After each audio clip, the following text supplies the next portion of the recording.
Well, good morning, good afternoon, good evening, wherever you are, Blue Marble Riders. I'm off out on a ride today for ethanol-free fuel. And if you're not comfortable with putting ethanol fuel in your tank and running it through your bike and then storing your motorcycle for that long, and you live on central Vancouver Island, then stick around to the end of the video. I'll tell you where you can get ethanol-free fuel. And I don't mean rumored ethanol-free fuel, I mean certified ethanol-free fuel, not just because it has a sticker on the pump.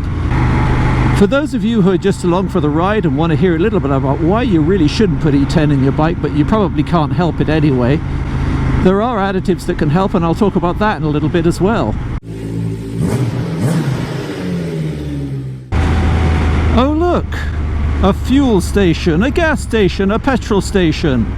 Look at that, but I'm not going here. I'm not going here for a reason. Because since July 2010, Canada has decided we need 10% ethanol in our gasoline. And I didn't really think that was much of a problem till I really looked into it. And I don't mean conspiracy theory looked into it, I mean scientifically looked into it. And it turns out, actually, all those people you think are barking mad actually have a grain of truth in what they're saying about ethanol in fuel, and in motorbikes in particular. Alright, I'm not really a scientist, but I do have actually a degree in science. I am not a conspiracy theorist. I consider myself a bit of an environmentalist, actually, but even I am convinced now, after reading several scientific articles on what it is that even small amounts of ethanol can do to small engines, motorcycles, and even older cars, older than 2006, older than 2007. Now, I'm not going to go into the rationale for putting ethanol into vehicles, except to say that on the surface I can see that it's a good idea, but when you dig deeper it actually isn't, because it will lead to the demise of several vehicles sooner than they should be recycled. And this is all about making the raw materials we have on the planet last longer, burning less, etc. But let's get through that and move on to what it actually does to engines. First of all, putting ethanol in fuel increases the octane, but at the same time reduces the efficiency of that fuel, as in you will get less miles or kilometers per gallon or liter when you ride it. Your fuel consumption will increase slightly. There's a quite linear relationship between how much ethanol is in a vehicle and how much less miles per gallon, kilometers per liter you will get. That said, still I'm, not too fussed. But then when you start reading about things called phase separation, and of course ethanol's effect long-term on rubber and gaskets, you start to wonder, okay, what am I going to do about this? However, on filling up the other day at 94 Chevron with my 10% ethanol, a man wandered up to me and said, I'm really pissed off. And I said, oh, what do you say when someone comes up to you and says that out of the blue? He goes, I noticed that none of the has no ethanol stickers, contains no ethanol stickers are left on the 94 pumps. He said, I own a Harley and I filled it up with this stuff the other day, not realizing that there was ethanol in the gas. What am I going to do? I said, well, keep the gas tank full, I guess, and see if you can find an additive of some sort. And he said, yeah, that's great, he said, but I happen to know there is some ethanol-free gas on Vancouver Island. I'm a tug driver, and I work for Suncor, and I tow a barge of gasoline over to Vancouver Island every few days. And one tank on the barge contains 91-octane Petro-Canada fuel with no ethanol in it. Because I'm a motorcycle owner, I've taken a particular interest in this, and I asked the top guy in the company, the Petro-Canada company. He said, I actually get to talk to him, and I asked him, and he said, yes, you are right, there is no ethanol currently in the 91-octane Petro-Canada fuel, and we have no plans in the near future to change that. Wow, nice buck. And I said, well, that's interesting, but to tell you the truth, folks, I wasn't sure, and I've got no proof this guy really was a tug driver, although I have no reason to doubt him either. I just, you know, being a sort of scientifically minded person, I tend to be a little skeptical. And so I thought, well, you know, I'm going to look into this myself. I did dig some more with him, and I said, so you're saying to me all Petro-Canada stations with 91 octane are ethanol free? He said, no, I'm not. He said, what I am saying is that Petro-Canada stations and some other gas stations we serve have a choice to have 91 octane fuel without ethanol. If they want ethanol, then they get it from a different distributor right now. They're allowed to do that because we're not changing our system. So they're allowed to buy their gasoline from a different distributor if they want ethanol. And he said, unfortunately for you, I can't tell you which gas stations have no ethanol in them. I just deliver the fuel on a barge. I have, and I haven't followed the fuel delivery truck to find out where he's dropping the 91 off at. I thought that's a good idea, but I didn't do it. But I then first of all did a little more research into why it is we're not supposed to like ethanol in fuel. I was hoping that it was a lot of rubbish and conspiracy theory tosh, but it turns out no, there are some very valid reasons why E10 in small engines and motorcycles and cars built before 2006 and 7 can be a problem. The reasons are, one, ethanol can degrade certain rubbers and gaskets. Two, it is very hydrophilic, meaning it loves water. So if you leave your tank half full, the ethanol in your gasoline will actually absorb any condensation in the tank and moisture from the air into it. When that happens, until that happens, the ethanol is fairly stable in the gasoline. But when that happens, when the gasoline starts to get saturated with condensate water, phase separation between the ethanol and the gasoline occurs, as the ethanol now prefers the water that has condensated in your tank.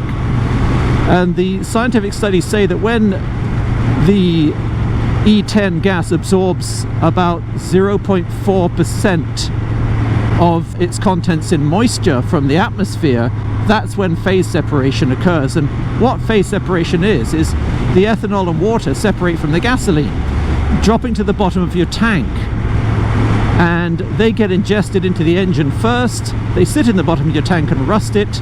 All sorts of nasty things happen. Of course, the other thing about phase separation is that when the ethanol and the water sinks out of the fuel, it also leaves the fuel at a lower octane level. So it's a lose-lose situation all round. You're getting water in the bottom of your tank. The ethanol is in the bottom of the tank with the water, very happy to be together with the water, and the gasoline that's at the top is now a lower octane. That water at the bottom of your tank is doing some rusting as it goes through throttle bodies or carbs or fuel injectors, past you know, all sorts of gaskets and through rubber hoses. It's doing us a little bit of damage there as well. There are some things you can do to stop it. One is to fill your gas tank full, absolutely brim full, and put it in a garage where the temperature is a constant sort of 15, and that the temperature doesn't fluctuate too much, and don't ride your bike in the winter. However, oh look, my gas light's got on. Great! That's what I'm attempting to run the ethanol gas out of my bike right now, and that's good news. Still, I've got a fair bit in there, according to the Grizzo guys. Some Grizzo owners may also come up with a third reason that you don't want to have ethanol in your gas, and that's because, believe it or not, these gas tanks are plastic. And some owners out there are saying that they have noticed a bubbling under the paint, between the plastic and the paint, and they believe that's caused by the ethanol. So this bike, as far as I know, has only ever had one tank of ethanol gas, and that was the last tank I had in it. And hopefully we can keep that going for a little longer. There are a couple of things you can do about it. One, you can buy some K100. That is a stabilizer, or a fuel additive I should say, that stops phase separation. Now if you pour water into your fuel and add K100 to it, you're not going to be able to stop those two layers forming. But if a small amount of moisture, say the amount that a tank of gas can suck out of the air over a winter, and a small amount of condensate from the inside of your tank drops into the water, K100 will deal with that and stop the separation, stop the phase separation, and literally keep it dispersed in among the fuel, and you will burn it next time you run it. I'm not sponsored in any way by K100 or anything else. This is a lot of reading I've been doing. There are other products out there. This is just the one that I know about. The second thing you can do is you can do what I'm going to do right now, and that is, if you live on central Vancouver Island, you can still fill up with ethanol-free gas. Now, I know at least one person who is listening to this right now whose ears have just perked up, and he's probably highly dubious and contradicting me under his breath, Lyle. But here's the deal. After meeting the man who tows the Suncor barge across to Vancouver Island, I decided to look into this, and I started writing to local gas outlets and head offices. One company gave me a consistent answer that their gasoline, their 91 octane gasoline, does not yet contain ethanol. This company is a local company on Vancouver Island, and told me quite clearly that all the gasoline from Duncan South at their gas pumps has E10 in it, in the premium 91. However, all the gasoline on the mid-island area, the central island, at the 91 level, doesn't. This is from the horse's mouth. I'll put the email up now. And the two gas stations that he outlined were one in North Nanaimo and one in Parksville. And if you want to know what they are, stick around to the end of the video and I'll give them to you. So where is that gas station with 91 octane fuel that has absolutely no ethanol in it? Well, it's right here. It's the Parksville Co-op. And it has no ethanol in it.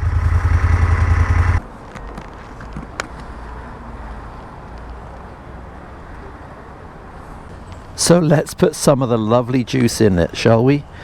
And tuck her up for the winter. Of course, the only problem is every other grade's gone through this nozzle.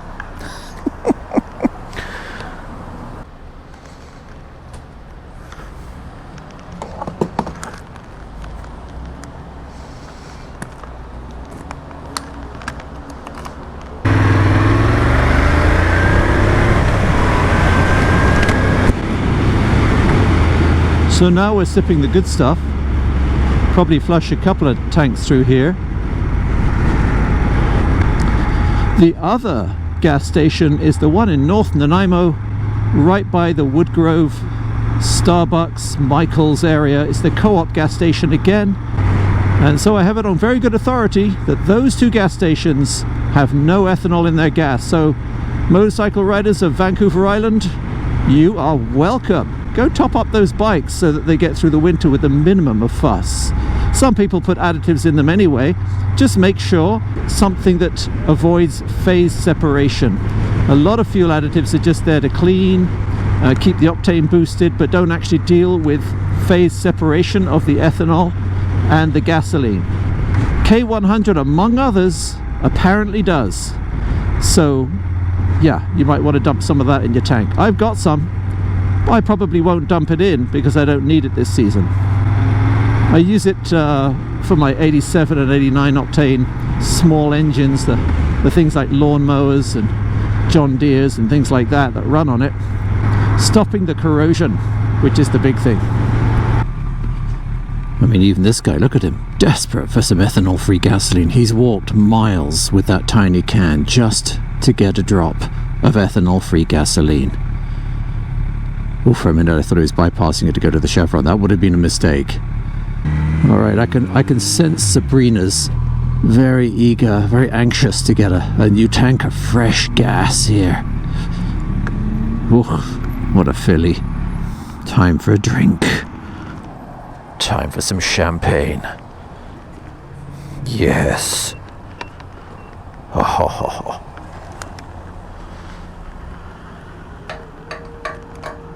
she's excited.